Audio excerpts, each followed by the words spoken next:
নমস্কার, সুপ্রভাত। আজকে বুধবার 13 তারিখ, 13ই আগস্ট 2025 সাল। আমার প্রত্যেক বন্ধুদের, শুভানুধ্যায়ীদের আমার ভালোবাসা, আমার শ্রদ্ধা এবং নমস্কার জানাই।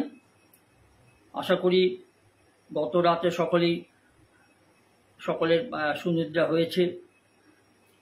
ধন্যবাদ দিই ঈশ্বরকে যে আমাদের সকলকে সুস্থ রেখেছেন এবং আবার আমাদের আরেকটি দিন উনি দেখতে সাহায্য করেছেন। একটা ঘটনা যে আমাদের দেশে যেমন আসিফ মনির, ও তো এখন প্রমোশন পেয়ে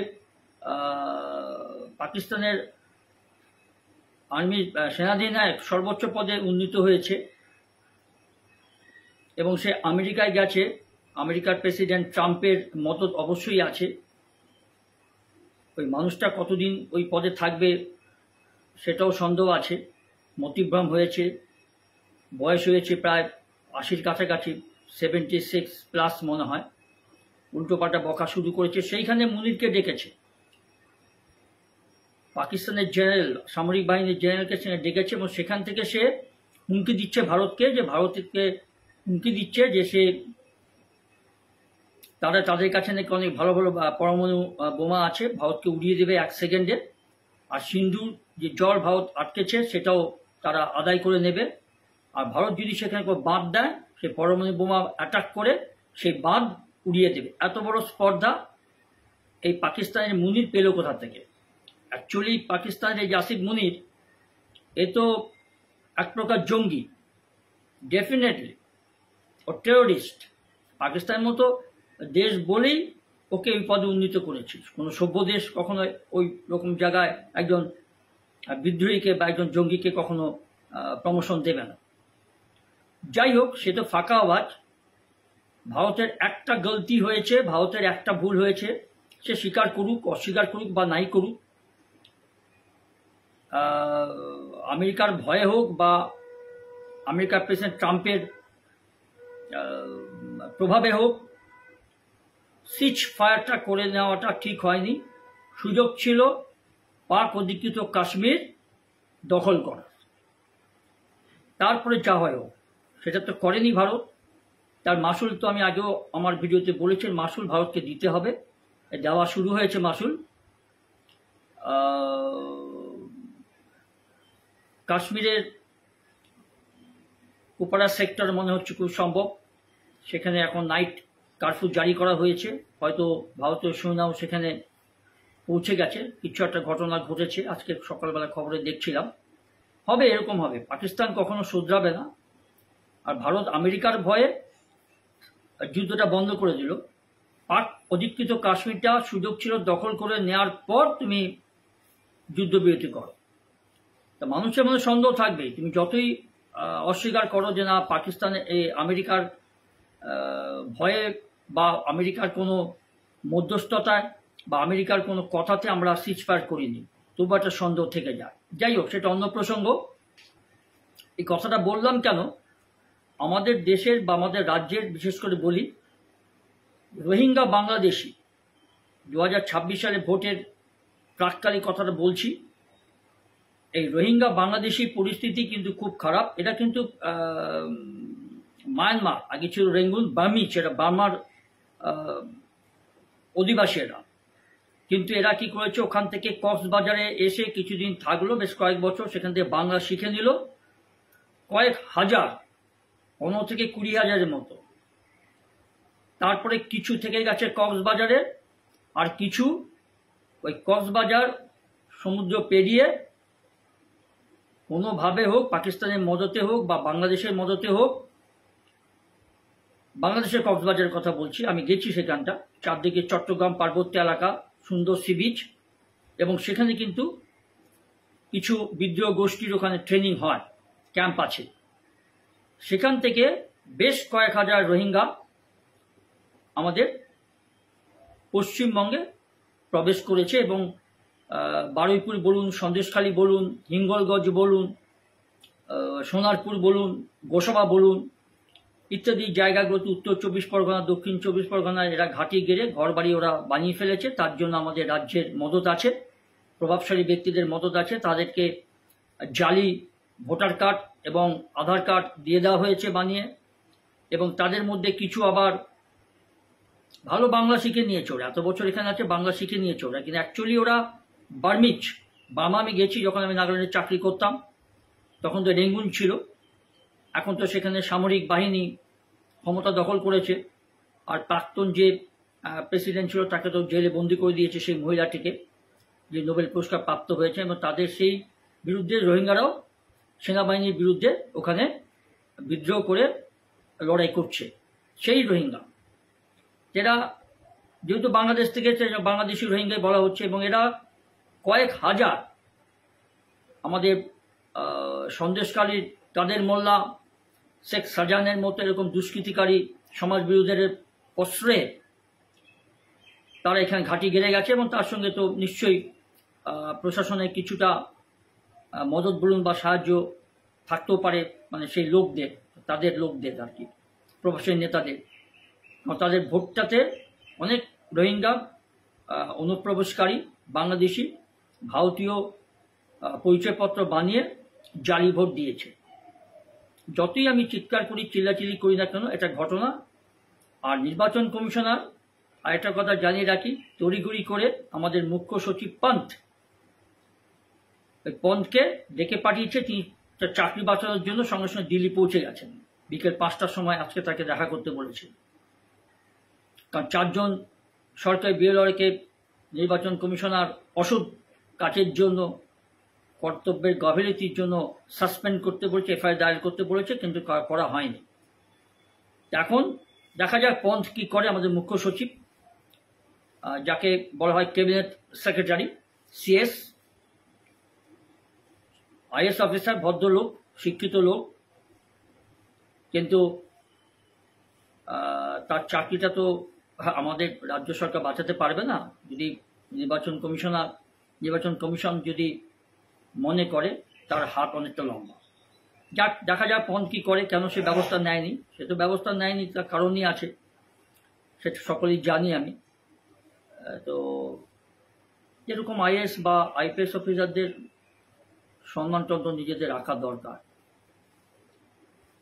চাকরি বাঁচানোর জন্য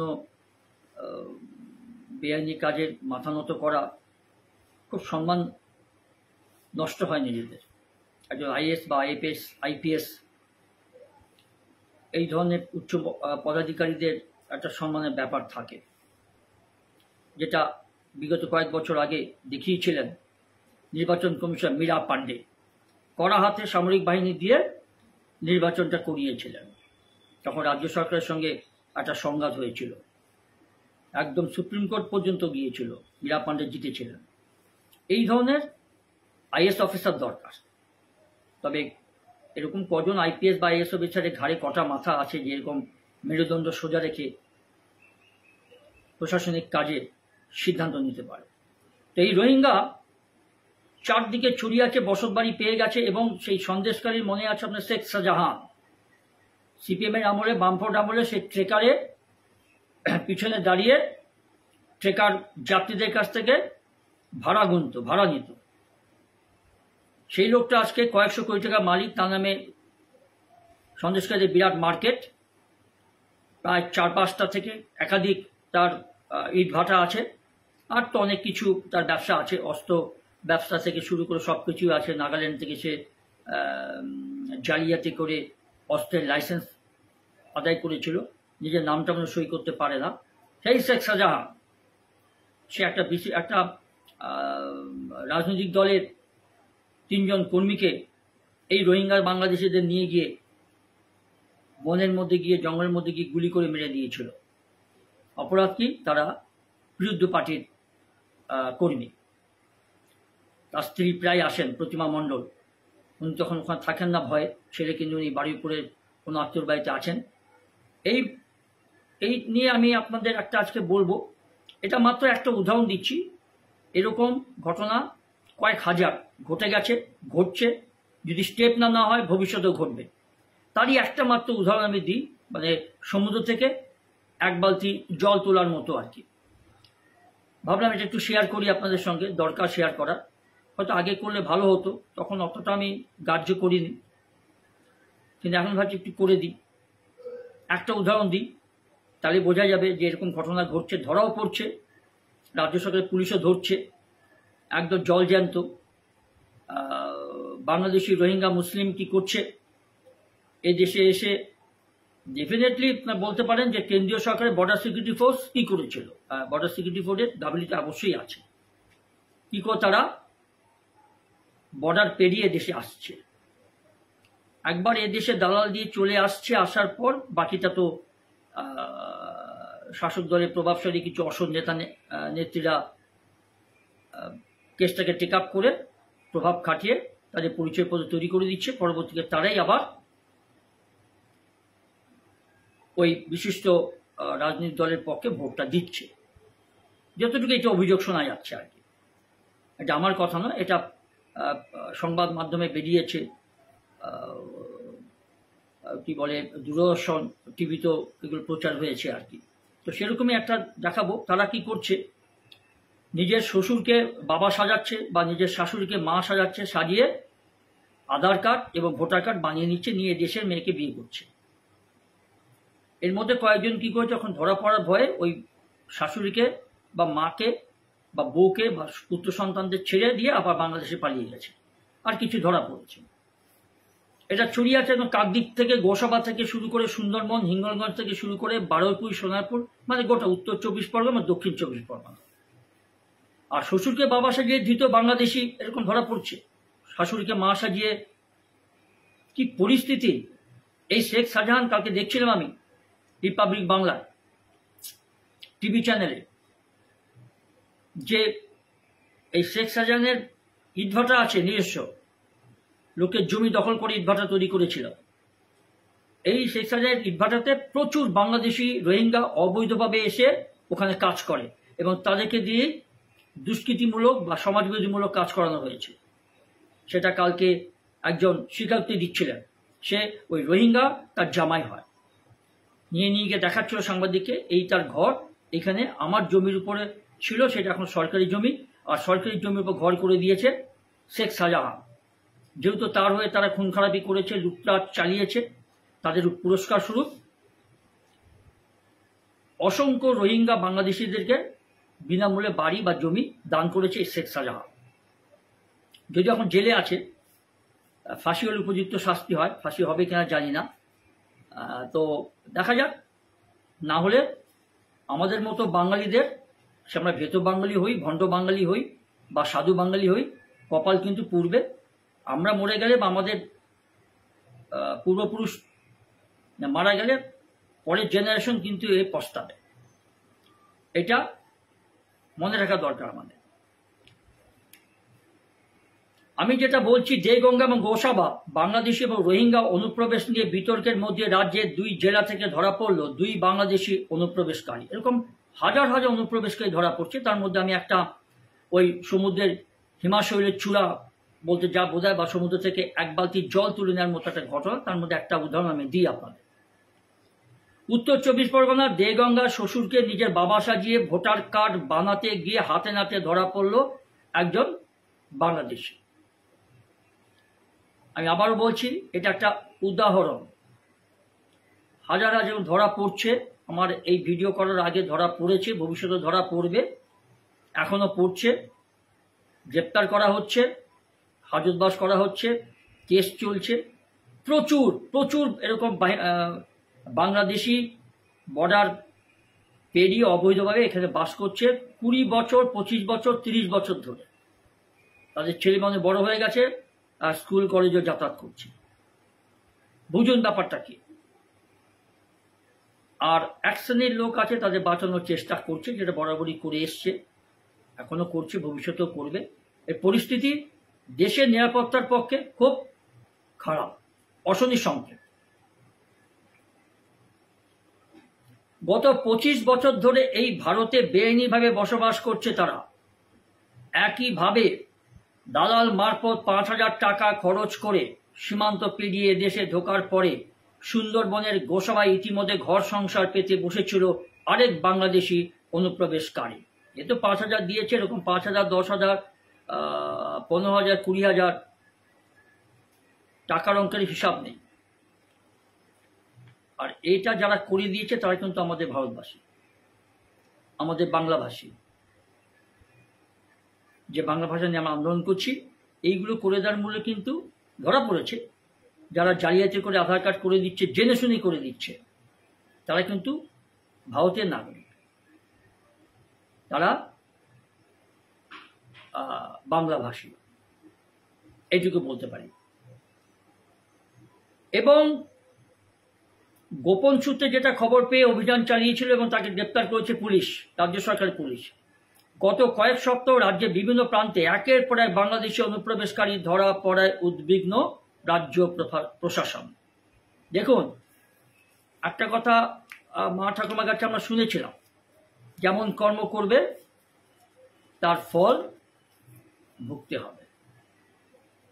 বাইবেল থেকেও একটা ভার্স আছে, যেরকম তুমি ফসল বুনবে, মানে যেরকম তুমি জমিতে বীজ বপন করবে, ঠিক সেরকমই তুমি শস্য বা ফসল গোলায় তুলবে।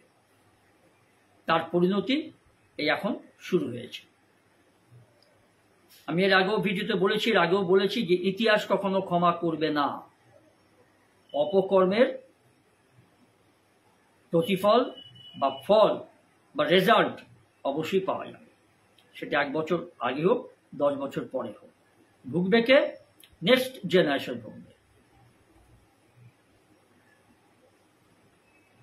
আর উত্তর 24 পরগনা জেলার দেগঙ্গার বেড়াচাপা 1 নম্বর গ্রাম পঞ্চায়েতের বসাকপাড়া গ্রাম থেকে ধৃত বাংলাদেশি নাগরিক জামাল হোসেন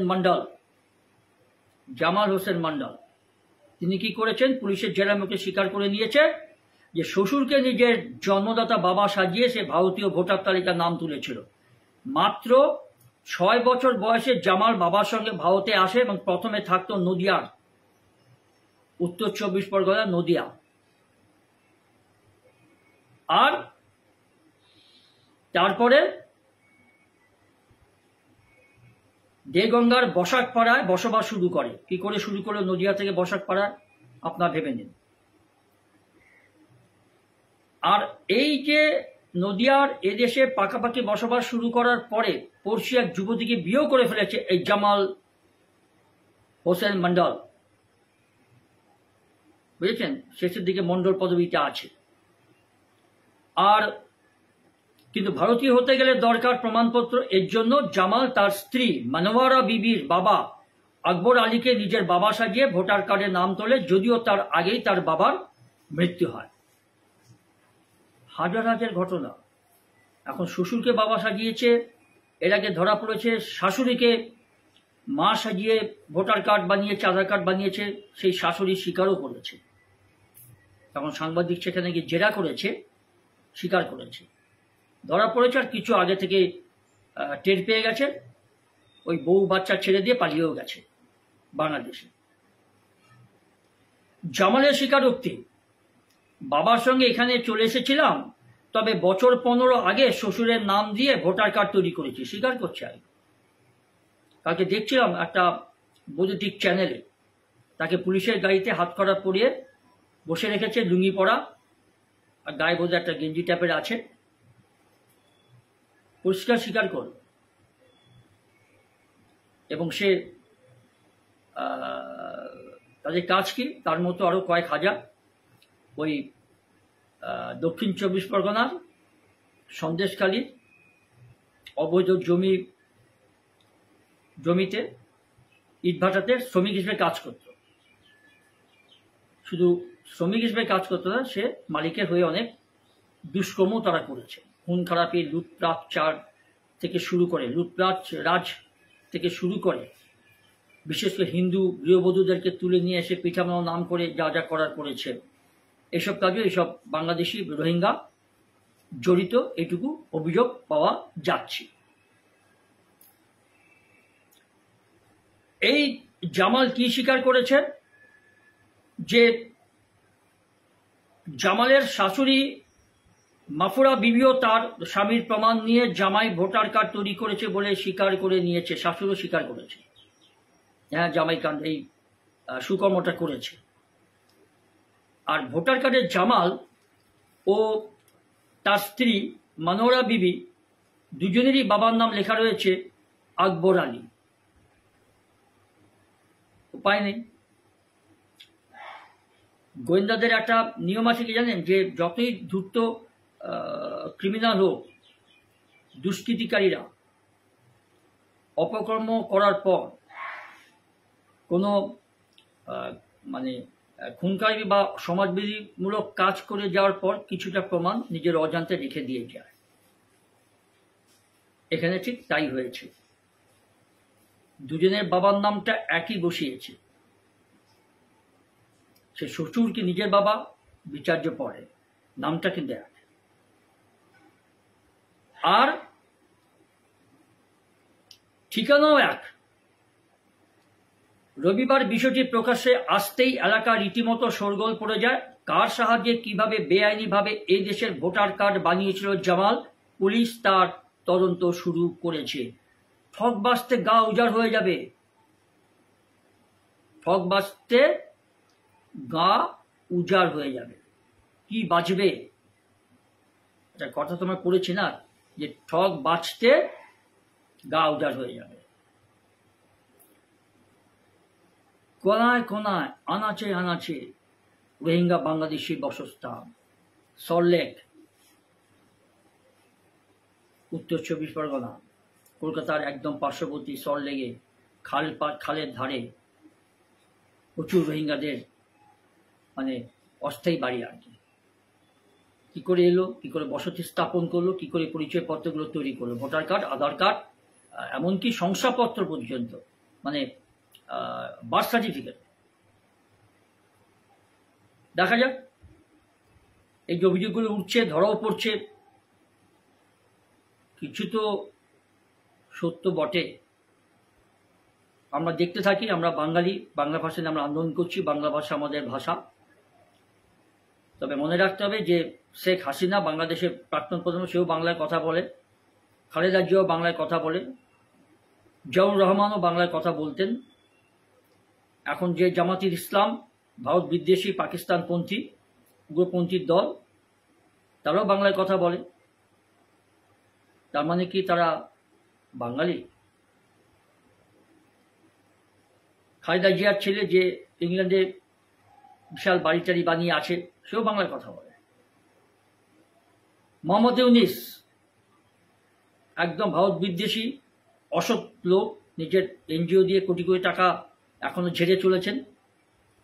অন্তর্বর্তীকালীন সরকার বাংলাদেশের মাথা, একের পর এক হিন্দুদের খুন করে যাচ্ছে, হত্যা করে যাচ্ছে, লুটপাট, ধর্ষণ সবই তার দল, তার লোক করছে। তার প্রেসিডেন্ট হওয়ার খুব দক্ষ। এই লোকটা কি করে নোবেল পুরস্কার পায় জানি না।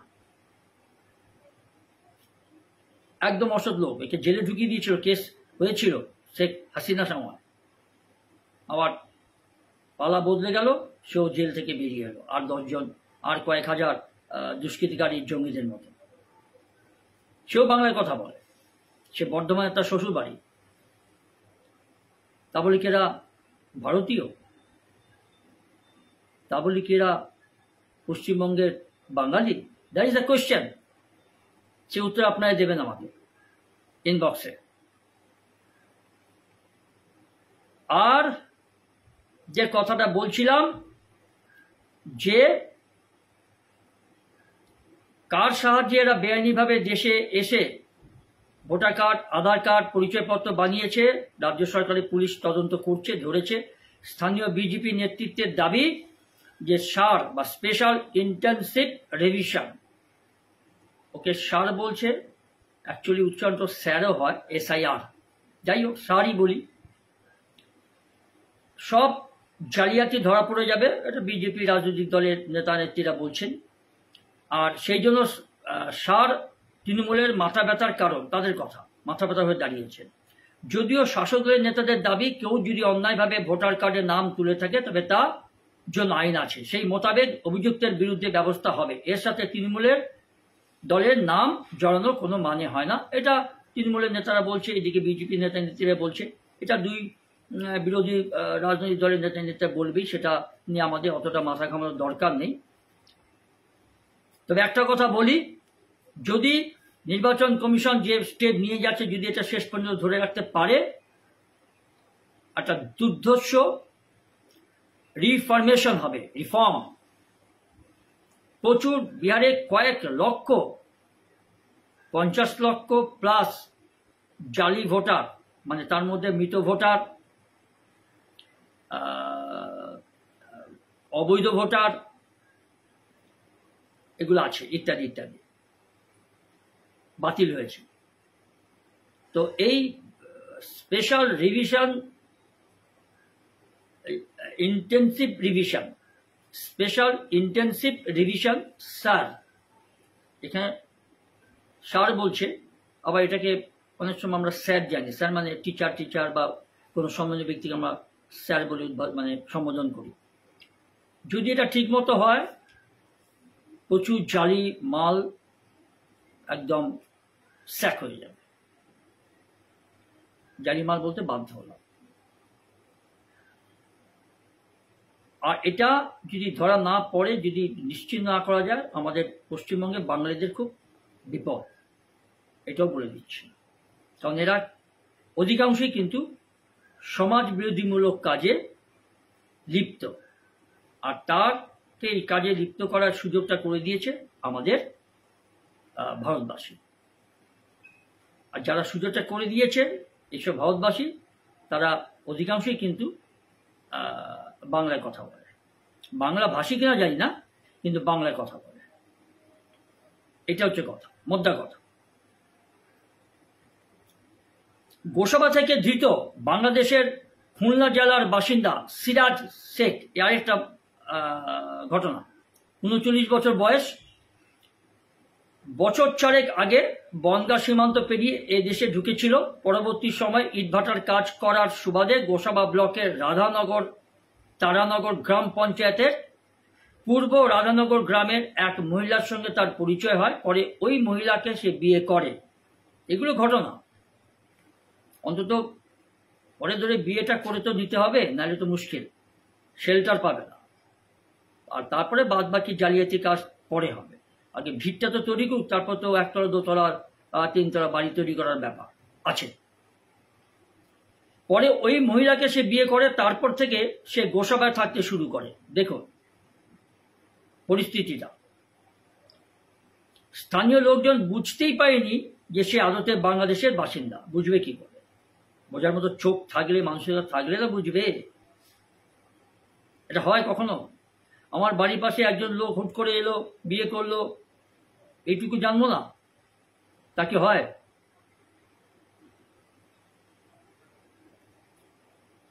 স্থানীয় সূত্রের যেটা খবর, যে শনিবার ওই মহিলার প্রথম পক্ষের ছেলের, ওই মহিলা আবার বিবাহ বিচ্ছিন্ন, এটা তার দ্বিতীয় বিবাহ। তার প্রথম পক্ষের ছেলে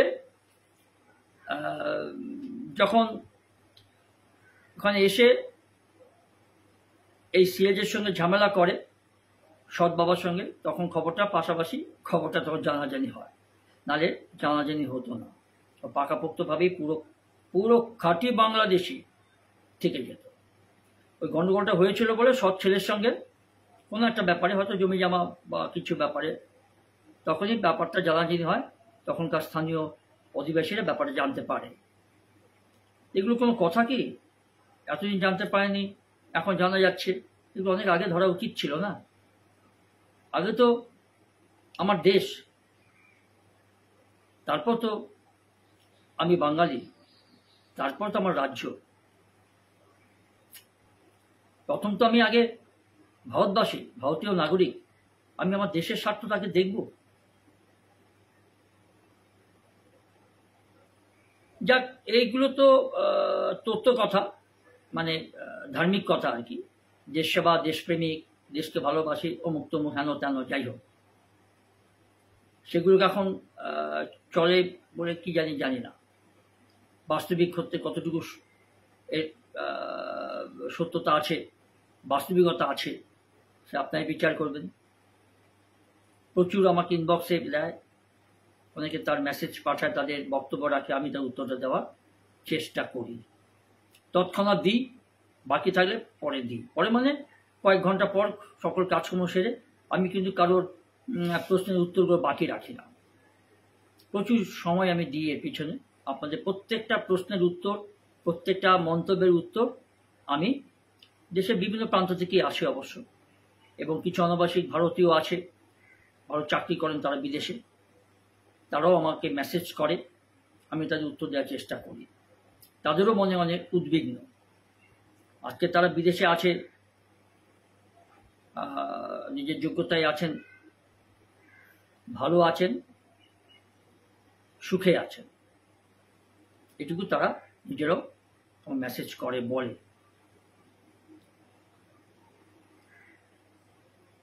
আর যার কথা বলছিলাম সিরাজের কথা, সে আসলে কিন্তু একদম পাক্কা খাঁটি বাঙালি।